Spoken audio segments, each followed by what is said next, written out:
رب کائنات کی اپنے بندوں سے محبت۔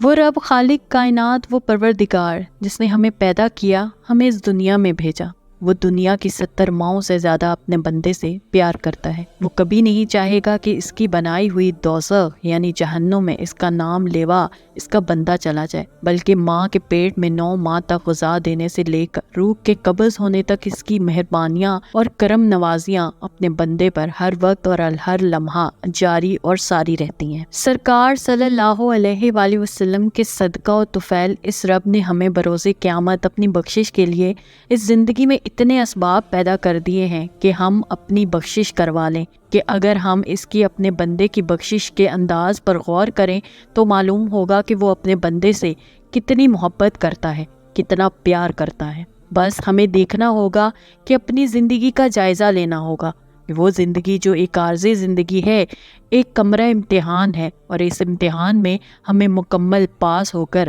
ہمیشہ رہنے والی آخرت کی زندگی میں داخل ہونا ہے۔ تو ہمیں اس کے لیے کیا تیاری کرنی ہوگی؟ اگر ہم اس رب کی اپنے بندے کے بخشش کے چھوٹے چھوٹے انداز کو بھی دیکھیں تو ہمیں حیرانی ہوگی۔ یعنی ایک طوائف کو اس لیے بخش دینا کہ اس نے ایک پیاسے کتے کو پانی پلا کر اس کی پیاس بجھائی اور اسے تازہ دم کر دیا، یہ اس رب کی کرم نوازی نہیں تو کیا ہے؟ ایک حدیث مبارکہ میں صلی اللہ علیہ وآلہ وسلم سے پوچھا گیا، کوئی معمولی تکلیف پر صبر کرنے پر بھی اجر ہے؟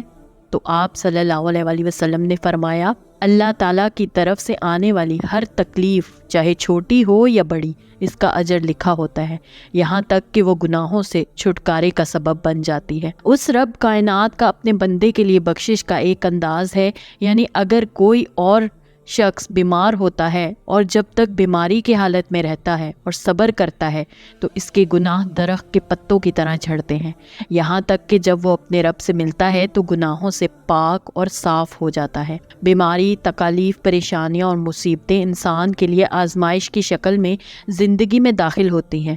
اللہ تعالیٰ انہی لوگوں کو آزمائش کے امتحان میں ڈالتا ہے جسے وہ اس قابل سمجھتا ہے اور اپنا چنا ہوا بندہ مانتا ہے۔ یہ آزمائشیں بھی ہماری بخشش کا ذریعہ ہیں، اور دنیا میں سب سے زیادہ آزمائش ہمارے انبیاء اکرام علیہ السلام کے اوپر نازل ہوئی، کیونکہ وہ اللہ تعالیٰ کے سب سے زیادہ مقرب اور محبوب بندے تھے۔ انبیاء اکرام کی زندگیوں پر آنے والی آزمائشوں کے قصے قرآن مجید میں ہمیں بے شمار ملتے ہیں، اور ان کی زندگیوں کا مطالعہ کرنے سے بھی ہمیں پتہ چلتا ہے کہ ہمارے سرکار عالم صلی اللہ علیہ وآلہ وسلم بھی اللہ تعالیٰ کی طرف سے آزمائش آئیں، اور آپ صلی اللہ علیہ وآلہ وسلم کے اہل بیت طہار پر بھی آزمائشیں آئیں، اور کم و بیش سبھی انبیاء کرام کی زندگیوں میں آزمائشوں کا سلسلہ چلتا رہا۔ اللہ تعالیٰ اپنے بندے کی بخشش کے لیے اپنے بندے کو کیسے کیسے مواقع فراہم کرتا ہے۔ نیکیوں کے انداز اور طریقے بھی مختلف ہیں۔ سب سے پہلے اعلیٰ اور اللہ تعالیٰ کا پسندیدہ عمل انسان کا استغفار کرنا ہے۔ یہ وہ عمل ہے جس پر حضرت آدم علیہ السلام، حضرت اماں حوا علیہ السلام، حضرت نوح علیہ السلام، حضرت ابراہیم علیہ السلام، حضرت موسیٰ علیہ السلام، حضرت داؤد علیہ السلام اور خود آقا صلی اللہ علیہ وآلہ وسلم نے بھی عمل کیا۔ استغفار کرنا نیک اور متقی لوگوں کی ایک امتیازی صفت مانی جاتی ہے۔ توبہ اور بخشش کا عمل بھی ایسی نیکیوں میں شامل ہے۔ بروز قیامت جب ترازو کے پلڑے میں انسان کے گناہوں اور نیکیوں کا موازنہ کیا جائے گا تو ایک شخص ایسا ہوگا جس کی نیکیوں کے پلڑے میں کچھ بھی نہیں ہوگا، وہ بالکل خالی ہوگا، جبکہ گناہوں کا پلڑا پورا بھرا ہوا ہوگا۔ اللہ رب العزت اس سے فرمائے گا، کیا کیا تو نے زندگی میں؟ کوئی نیکی نہیں کی؟ تو وہ نظریں جھکاتا ہوا عرض کرے گا، یا اللہ نہیں، میں نے کوئی نیک کام نہیں کیا۔ اللہ تعالیٰ کہے گا، تو نے میرے کسی ولی یا خاص بندے سے بھی کبھی ملاقات کا شرف حاصل نہیں کیا؟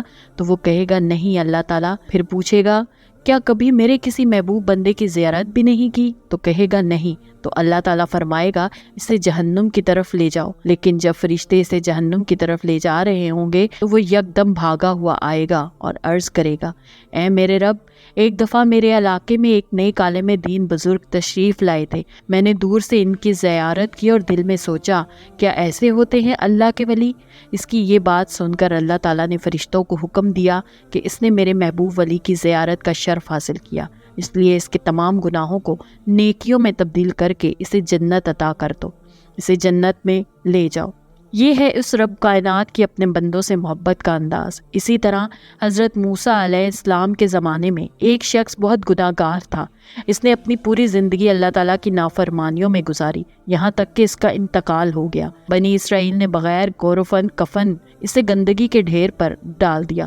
اللہ تعالیٰ نے موسیٰ علیہ السلام کو وحی کے ذریعے پیغام بھیجا، ہمارا ایک دوست فوت ہو گیا ہے اور لوگوں نے اسے گندگی کے ڈھیر پر ڈال دیا ہے۔ اللہ تعالیٰ نے فرمایا، اے موسیٰ، اسے انتہائی عزت اور احترام کے ساتھ وہاں سے اٹھاؤ، تہجید و تکفین کرو اور اس کا جنازہ پڑھاؤ۔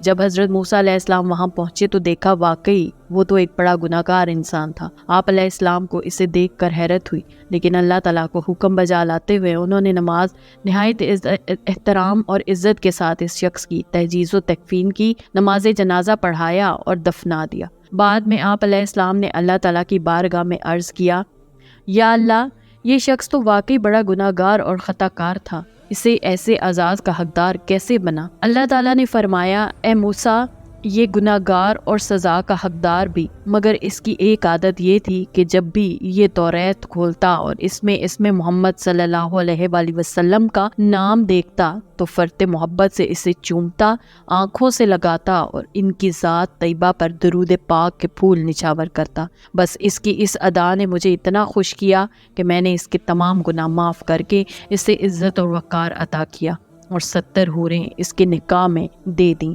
اللہ تعالیٰ سے دعا ہے کہ اس نے اپنے جن محبوب بندوں کی بخشش کر دی ہے جن لوگوں کو جنت کا داخلہ عطا کر دیا ہے، ان کے صدقے ان کے طفیل ہمیں بھی بخشش دے، ہماری بھی مغفرت کر دے، ہم پر بھی اپنی رحمت کی چھما چھم بارش برسا دے۔ بقول شاعر، فقط امید ہے بخشش کی تیری رحمت سے، ورنہ عفو کے قابل میرے گناہ نہیں۔ اس طرح کی مزید دلچسپ ویڈیوز دیکھنے کے لیے دیکھتے رہیے میرے چینل کو لائک، سبسکرائب اور شیئر ضرور کیجیے اور ساتھ ہی ساتھ بیل آئیکن کو بھی دبا دیجیے۔ شکریہ، اللہ حافظ۔